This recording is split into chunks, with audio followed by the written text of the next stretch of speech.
In the quiet, small town of China Township in the state of Michigan, residents were suddenly confronted with disturbing discoveries.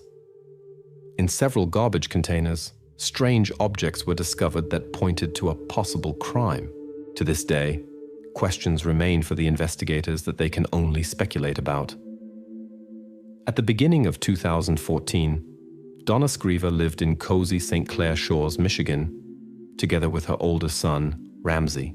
He grew up in an atmosphere of excessive maternal care, which often led to difficulties. Ramsay was born in 1981.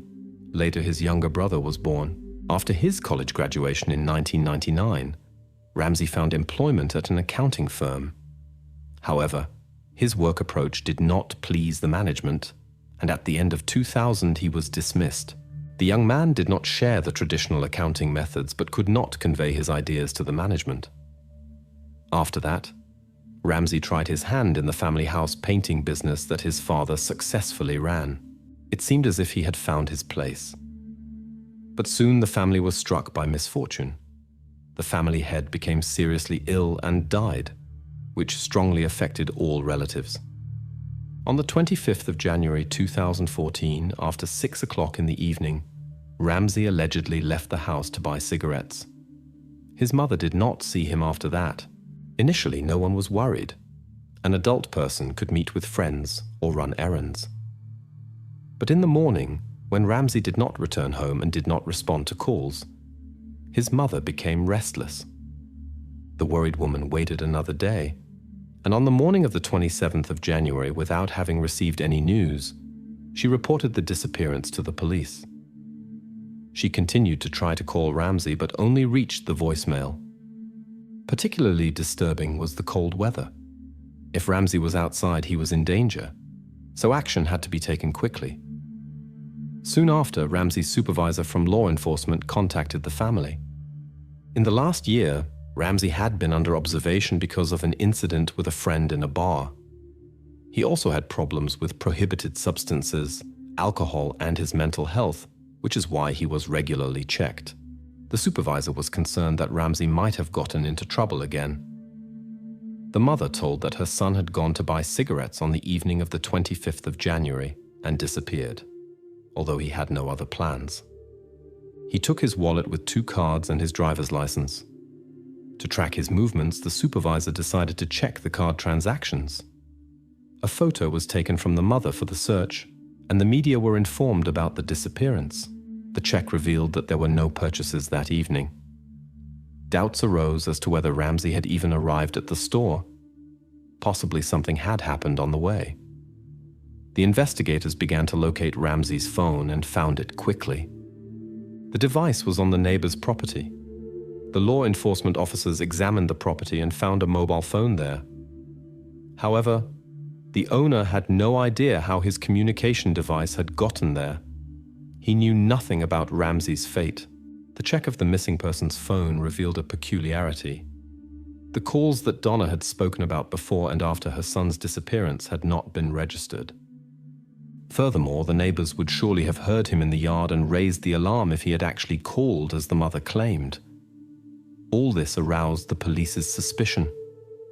The probation officer who monitored the violations was very concerned about the disappearance.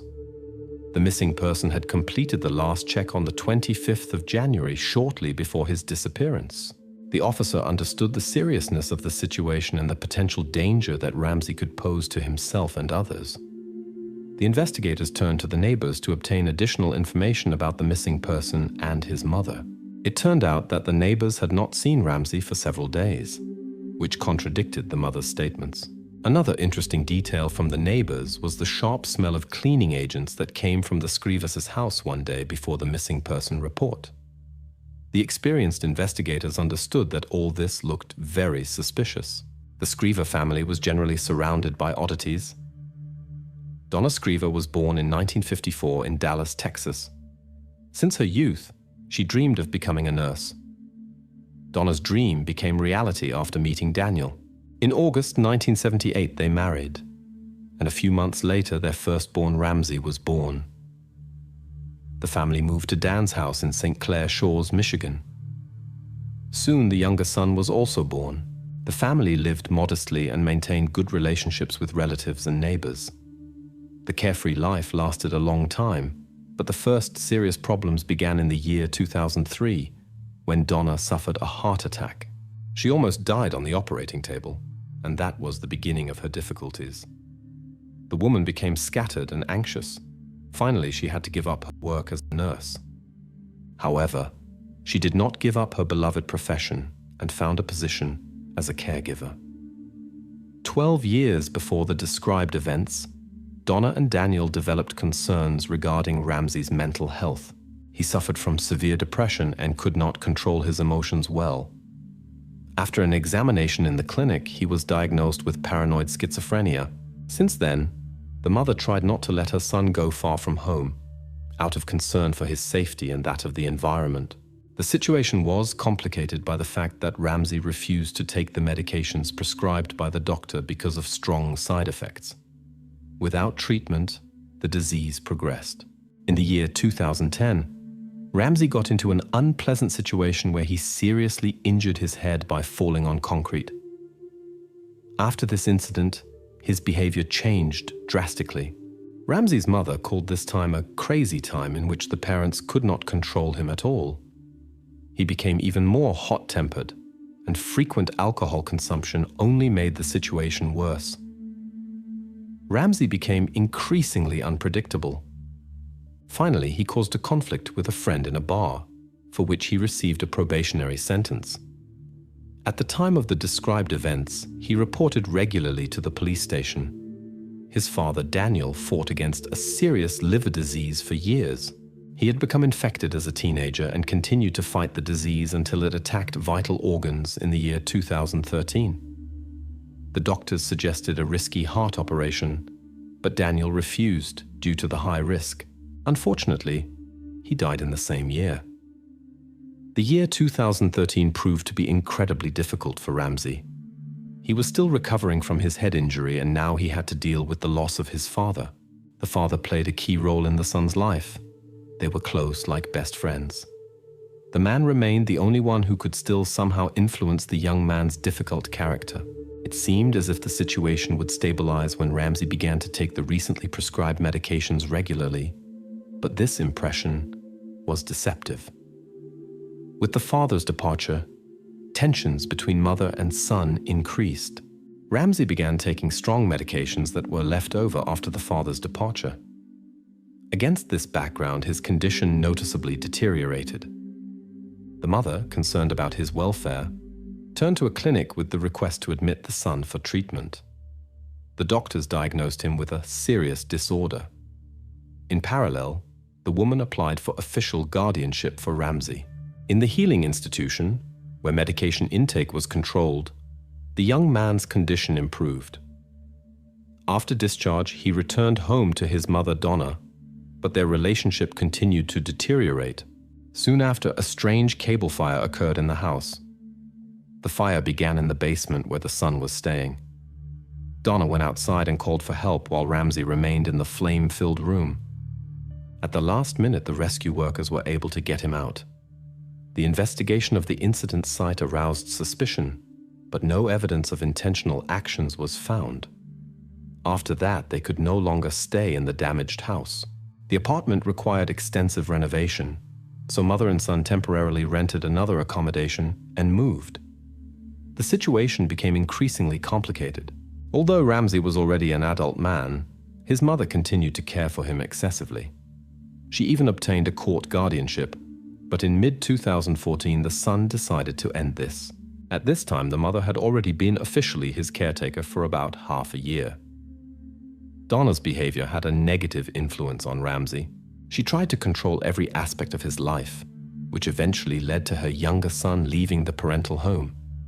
At the time of the sad events, he had been living separately for a long time. However, the older son could not do this due to health problems. 8 months after the father's departure, Donna traveled to relatives in Texas. She went to a class reunion and thought about the possibility of returning to her homeland. Possibly she wanted to move there with her son. But in January 2014, he disappeared.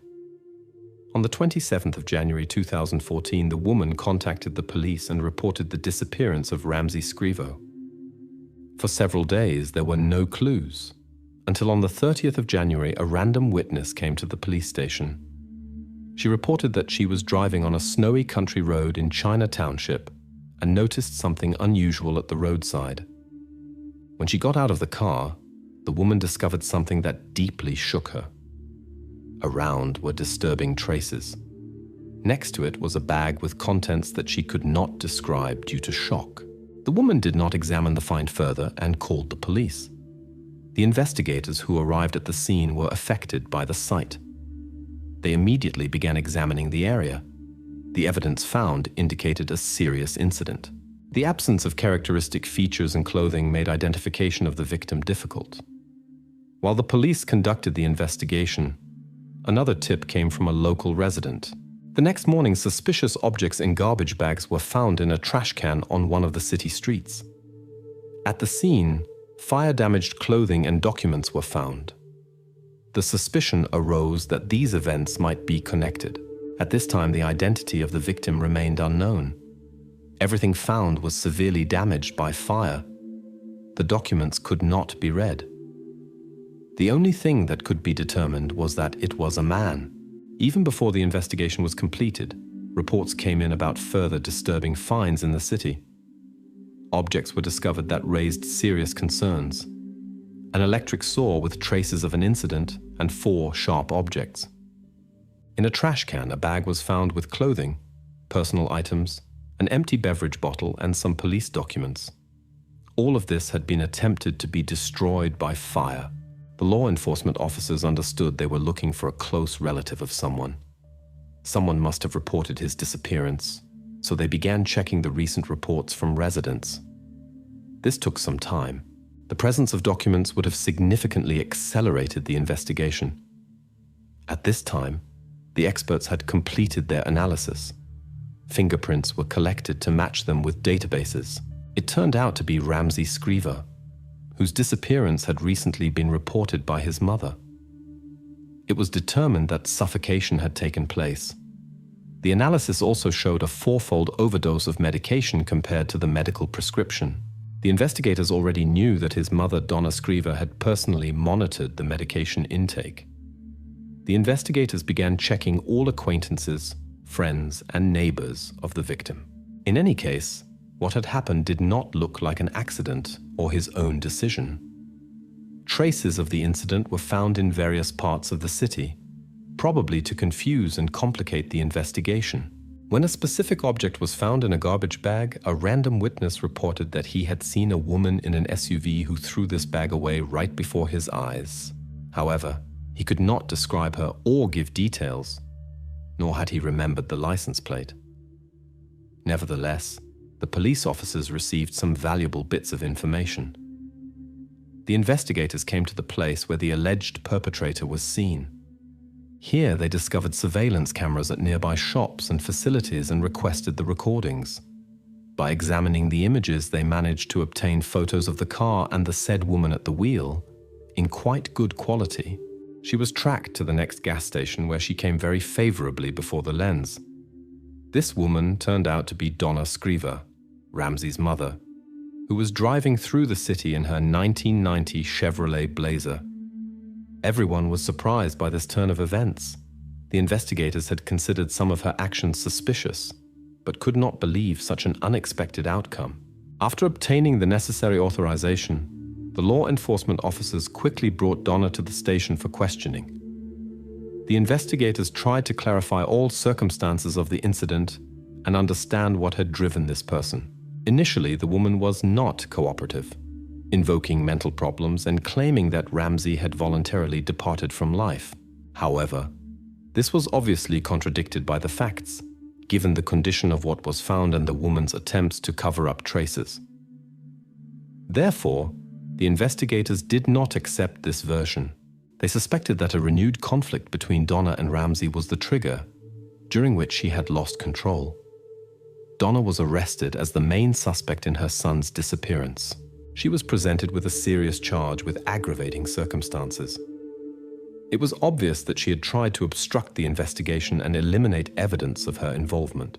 However, the investigation was not yet complete, so it was necessary to finish what had been started in order to prepare the documents for court. During this time, the investigators continued their work. They obtained permission to search the family's apartment and the woman's car. When they first entered the apartment, they were surprised by a pungent smell of cleaning agents that burned in the eyes. Someone had tried to carefully cover up the traces, but despite the efforts, some suspicious stains were discovered in the bathroom. Similar traces were found on the hallway wall, on the porch, and on the railing at the entrance. It was noteworthy that no cars were parked in the parking lot. It turned out that the woman had tried to hand over her car to a charity organization in Detroit. At this time, she had already done this with Ramsay's car, but the police managed to locate both vehicles and secure them for examination. In the suspect's car, numerous pieces of evidence were found that were sent for investigation. During the investigation, more and more evidence was discovered. Ramsay's traces and hair were found in several bags. The woman left her traces on a Coca-Cola bottle, in documents, and on clothing, but strangely, they were not found on the evidence connected to Ramsay. The residents learned about the incident from the media and social networks. Everyone was shaken by what had happened. Gradually, more and more witnesses came to the police to testify. It turned out that Donna had bought an electric tool and a blade for it at a hardware store on the 26th of January. On the surveillance recordings, she was remembered because she came back in the evening with a complaint about problems with the power cord. The tool was exchanged and later found among the evidence. A neighbor reported that he had heard the sound of a running electric device from the Screver family house.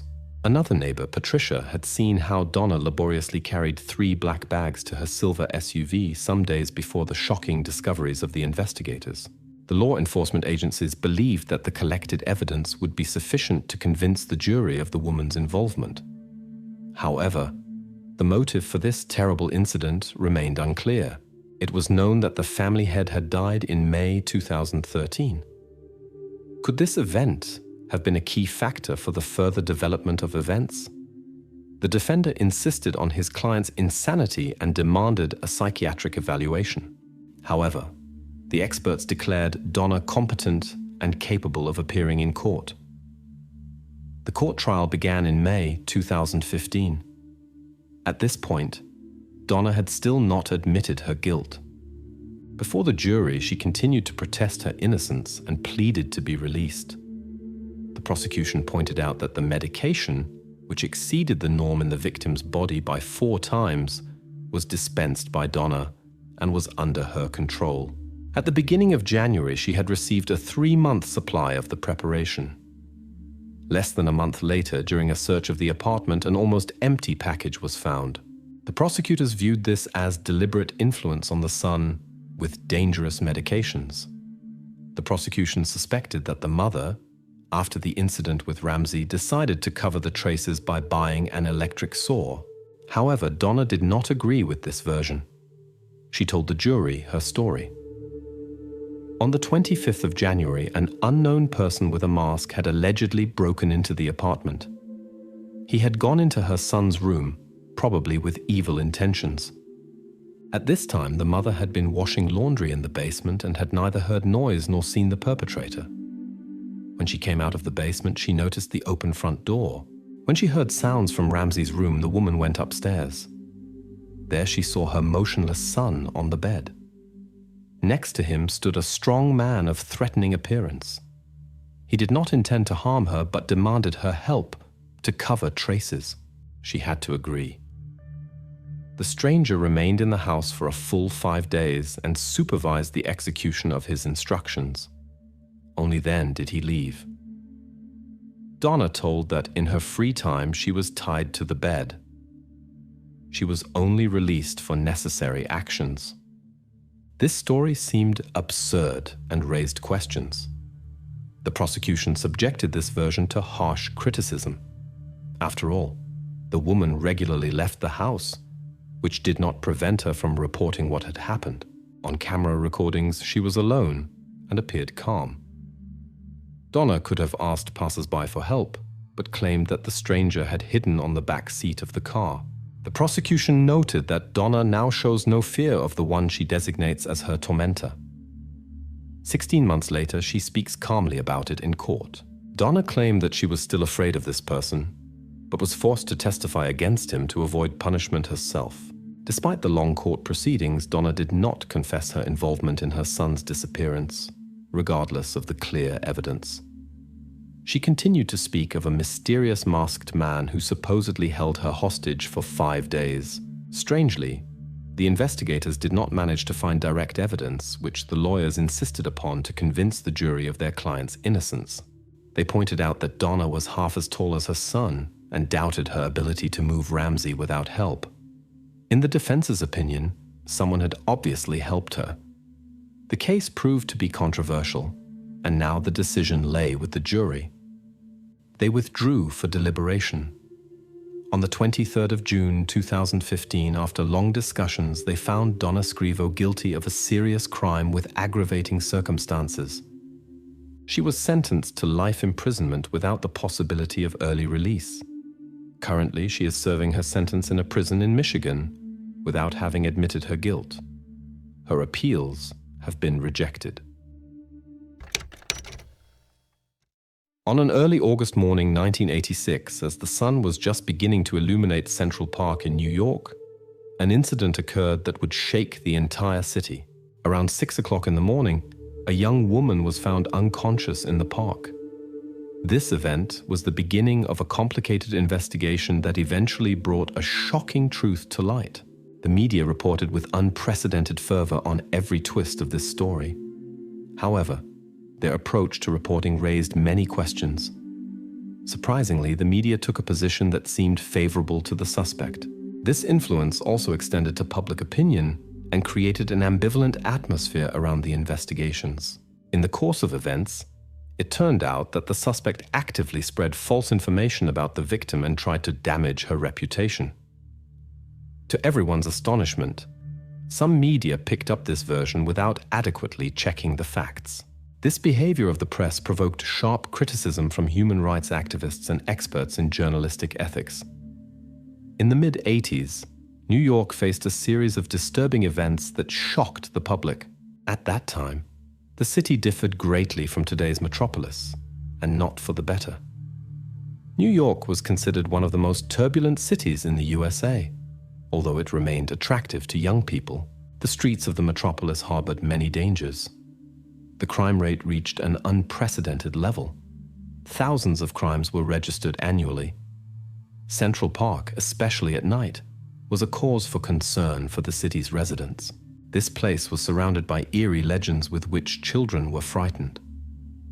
On an early morning in 1986, a woman was taking a bicycle tour through Central Park. Suddenly, she noticed something unusual in the grass. As she came closer, she recognized with horror that it was a young woman lying motionless. Seized by panic, the witness hurried to the nearest public telephone to dial the emergency number 911. This happened around 6:30 in the morning. Soon, police and rescue services arrived at the scene. Unfortunately, no help was needed anymore. What they saw shocked all those present. The identity of the victim was quickly established thanks to a found ID. It was 18-year-old Jennifer Levin. After that, the investigators began collecting information about what had happened to the young woman. Jennifer was characterized from youth by determination and resourcefulness. Her ability to be ironic about herself enchanted her environment and helped her overcome any obstacles. She came from a wealthy family in Port Washington and was the daughter of successful Steve and Ellen, who separated when she was 5 years old. After moving to her father, a well-known real estate agent in Soho, Jennifer attended an elite private school instead of an ordinary Manhattan school. There, she quickly found her way and gained both the respect of teachers and peers through her academic achievements. Her environment consisted of children of wealthy parents, and Jennifer effortlessly mastered the demanding program that prepared for admission to the best universities in the country, including Yale and Harvard. Gradually, she made acquaintances at renowned schools in New York. Invitations to parties expanded her circle of acquaintances. On the eve of important events, a group of future students, including Jennifer, lived on East Street, not far from Central Park. The remaining friends were scattered throughout the city, but they all met at a popular meeting place. It was precisely there that Jennifer encountered her first love, Dorian. However, this relationship was short-lived, and soon after, Jennifer fell in love with Robert Chambers. He presented himself as the son of rich parents who owned a country club. Their acquaintance began with a fleeting glance, but only a year later did it develop into a real romance. A few dates quickly turned into a serious relationship. On the 25th of August, 1986, Jennifer was accepted to university, which was a great joy for her. But the next morning, the unforeseeable happened. She was found in Central Park in critical condition. This news shocked everyone. Questions arose. Had Jennifer become a random target of big city crime, or was it a planned action? In those years, New York was swept by a wave of crimes, but among the many incidents, Jennifer's story aroused unprecedented public resonance. Enormous pressure was exerted on law enforcement agencies, partly because the victim came from a well-known wealthy family. The investigators suspected that it was the work of a serial perpetrator. An inexperienced observer might have thought that something with unwanted treatment had happened at this unsafe place.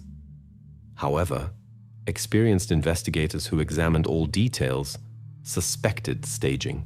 It seemed as if Jennifer lay too unnaturally, as if someone had deliberately given her a certain position. Her clothing was in a strange condition, and some garments were found 100 meters from the crime scene. The investigators' assumptions were quickly confirmed. The forensic analysis revealed no traces of biological material from foreign persons. This case attracted media attention. Journalists literally flooded the park and tried to understand how such incidents could happen directly under the police's nose. Everyone wondered why the authorities remained inactive and whether it was really impossible to ensure security at such an important public place. This heated the mood, especially against the background of the general crime situation in New York. The city residents were outraged. A real media frenzy began. The police phones did not stop ringing with calls from press representatives. Gradually, information about the circumstances of the incident leaked into the media.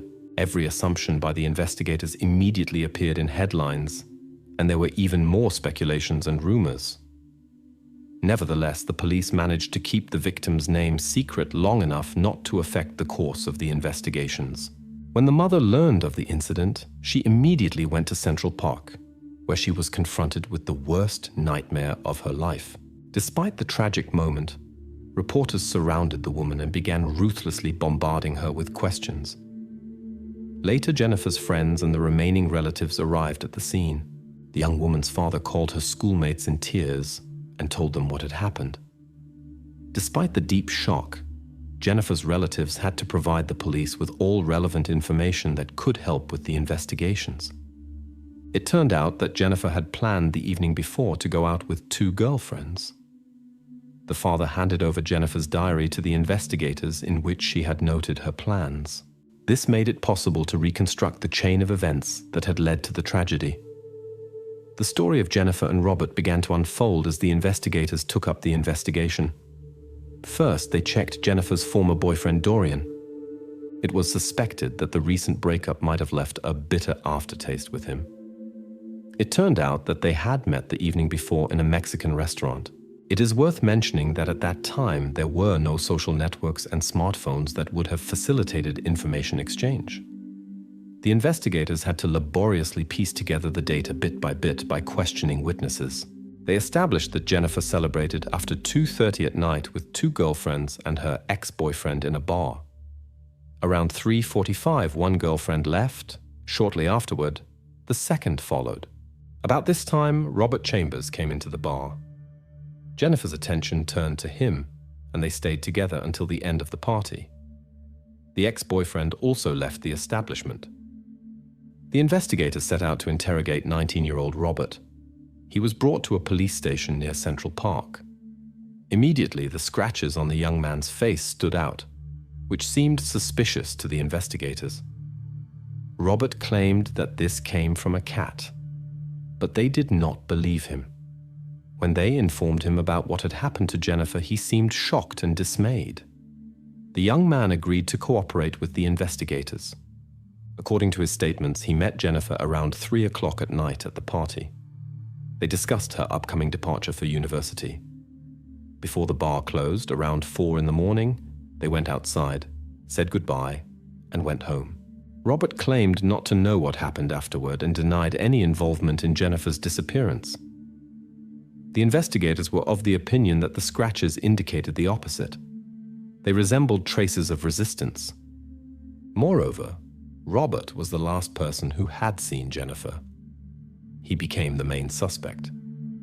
The investigators tried to find out the truth, but the young man repeated his story as if learned by heart.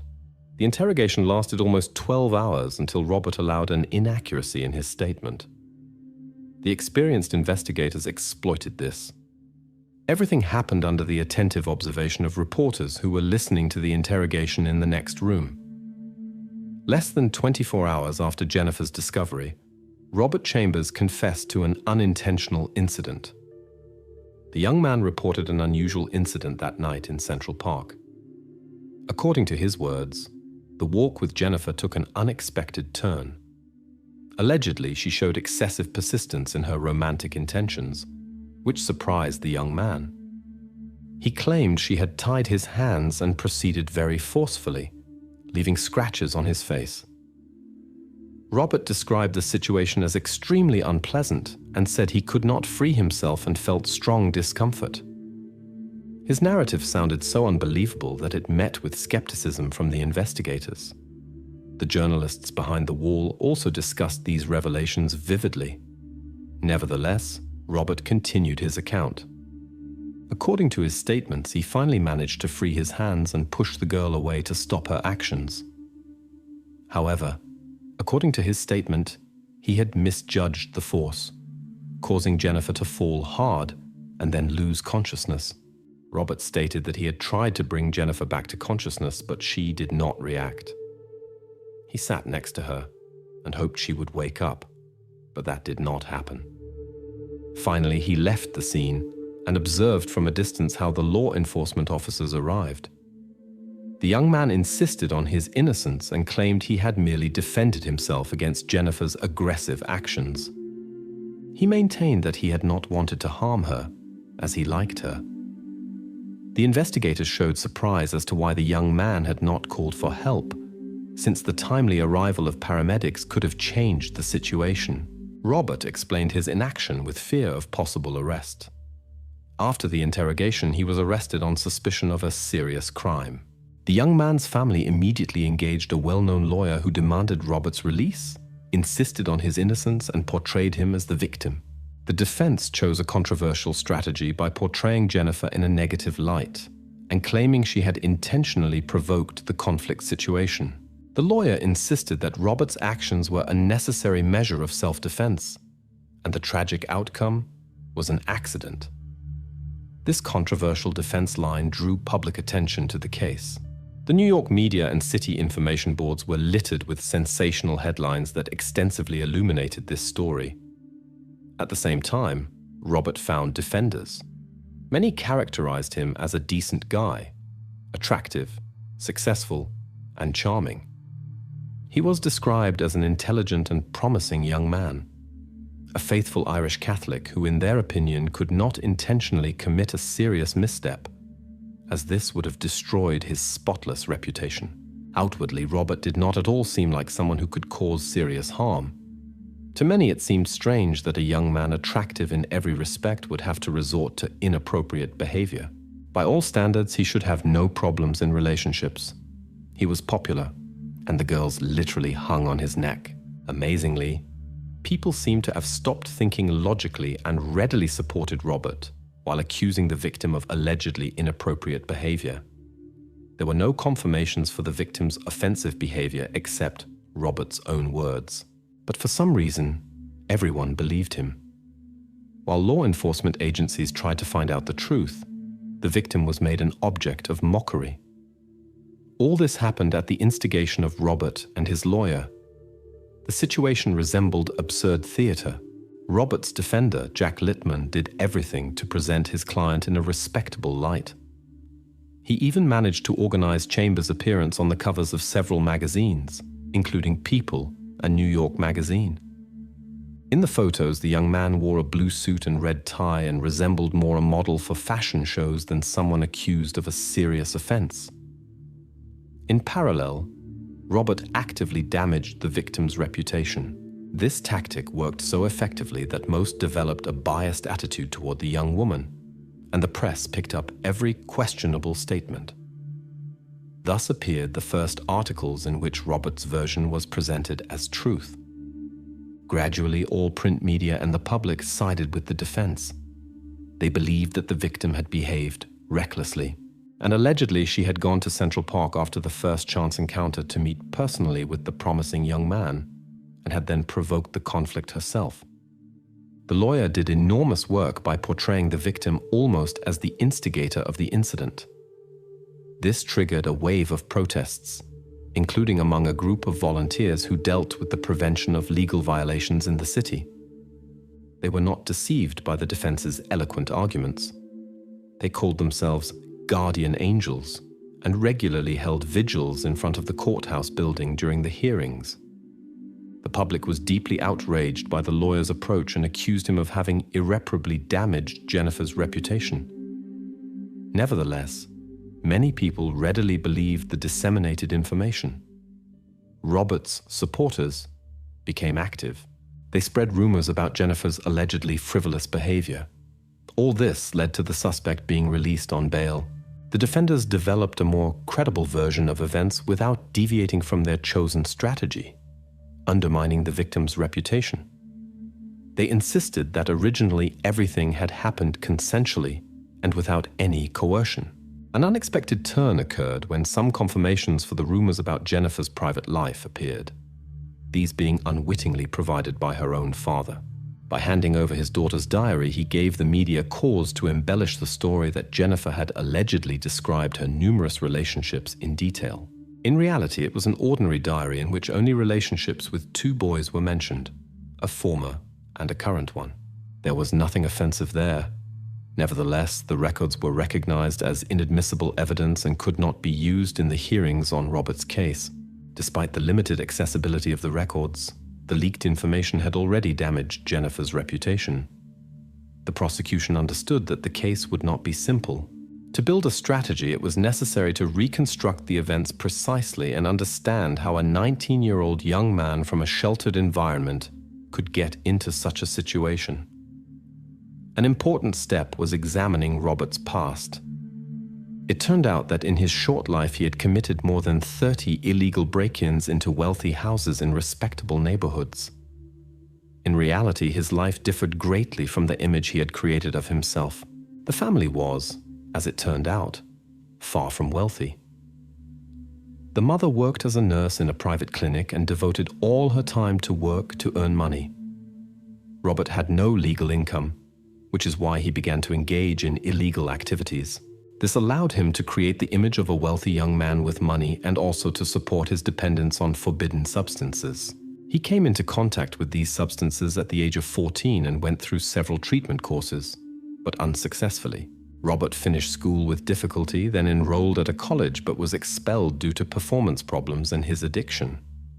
After that, he enrolled at Boston University but encountered similar difficulties there as well. Many knew about Robert's difficult reputation and his bad habits. Jennifer planned to end the relationship with him. Presumably, that was exactly what had been discussed between them that night in the bar. One of Jennifer's friends claimed she had caught Robert trying to steal $40 from her handbag.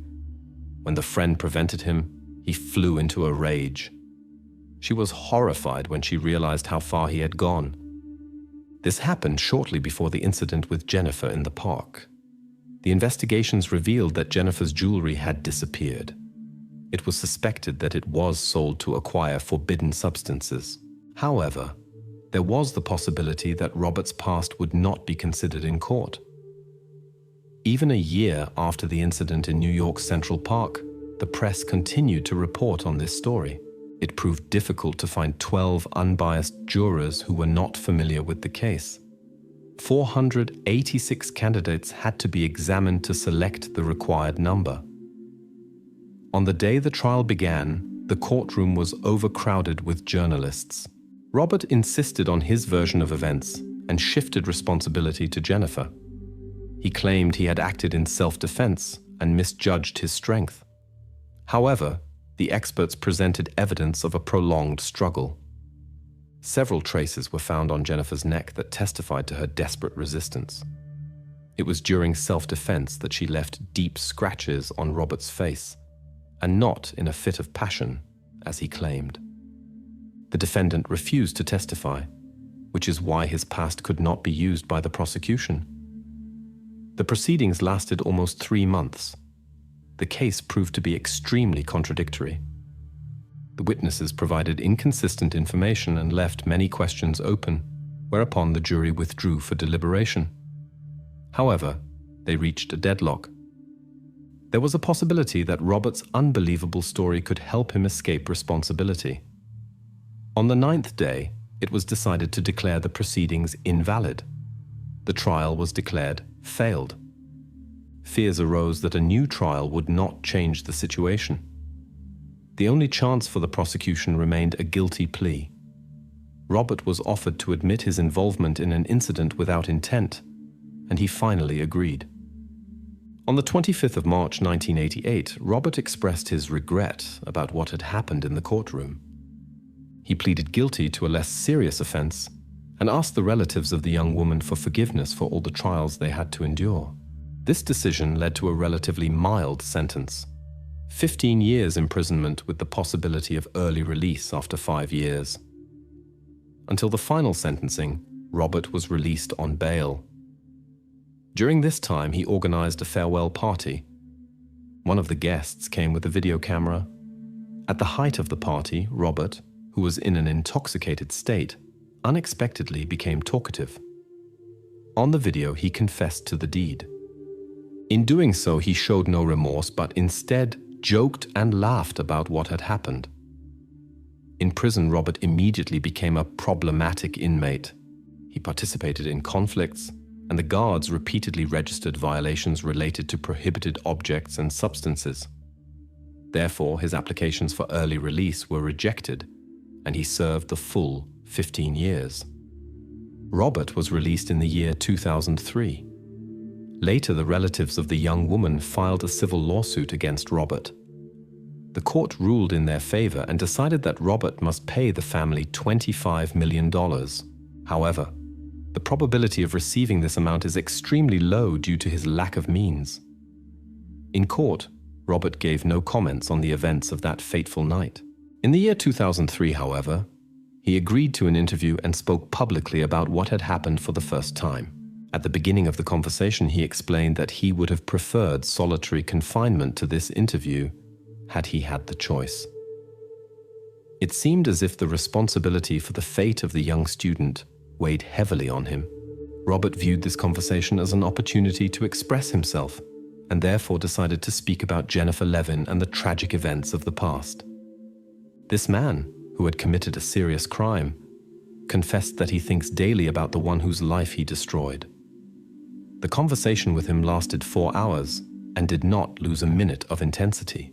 Given the enormous media interest in this case, the meeting became something truly unique. However, the whole thing seemed like a farce, as if the victim would still remain a secondary character while all attention was directed at the one who had caused her harm. Robert explained that he could never make up for the damage he had caused to the Levin family. He was aware not only that he had taken a daughter from the parents and a close person from friends, but also how the web of lies he had spun had tarnished the young woman's reputation. Finally, he acknowledged her innocence. In doing so, Robert did not consider himself a monster since he felt pangs of conscience. He said that if he were a monster, he would feel nothing, but admitted that he had acted extremely foolishly and committed an irreparable mistake. At one point, he confessed that short-sightedness often accompanied his actions. The criminal did not count on society's forgiveness, as he understood its impossibility. Nevertheless, he wanted to apologize and support his words with concrete actions. Robert had spent the last 15 years in a penal institution, which in his opinion was the atonement for his deeds.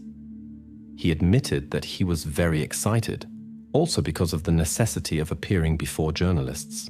Nevertheless, he decided to do it because he saw it as his duty. Robert was aware that many who were familiar with Jennifer's story might think he had turned to her to continue deceiving and presenting himself in a better light than someone he was not. Although Robert's father earned well as a credit manager, it was the efforts of his mother, the Irish immigrant Phyllis, that paved the son's way into the higher social circles. To pay the enormous bills, she worked practically around the clock. The woman herself claimed, however, that she had never complained about this burden, since her son was the meaning of her life and she wanted to give him everything possible. Although the young man was expelled from several educational institutions, his mother believed that he would change, complete an education, and develop his best qualities. It is hard to imagine what deep disappointment she felt in the year 1986 when he did something unforgivable.